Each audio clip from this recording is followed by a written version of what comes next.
Madhubani silk saris with டிஷ்யூவில் 1430 ஒரு launch சொன்னேன் இல்லையா, அதனோட ஓப்பன் வீடியோ பார்த்துடலாம். நல்ல சிக்கு பேஸில் ஆல் ஓவர் சரி வந்து ஆல் ஓவர் சாரி வந்து உங்களுக்கு அழகாக இந்த மாதிரி டிஷ்யூ ஃபினிஷ் அண்ட் கான்ட்ராஸ்டில் பார்டரோட எட்ஜஸ் கூட ஒரு சரி பார்டர் வருது. ஸோ நீங்கள் ஃபங்க்ஷன் போட்டு போனாலும் ரிச்சாக இருக்கும்.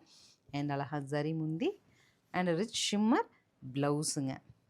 ஸோ ஷேட்ஸ் எல்லாமே நான் ஓப்பனில் காமிக்கிறேன். என்னோட சாரீ வந்து மார்க்கெட்டில் லான்ச் ஆகாத புது சாரியாக இருக்கணும், நியூ பேட்டர்னாக இருக்கணும்னு விரும்புகிறவங்க இந்த சாரீஸ் புக் பண்ணிக்கலாம். கலர்ஸ் அப்டேட் பண்ணுறேன், பார்த்துட்டு புக் பண்ணுங்கள்.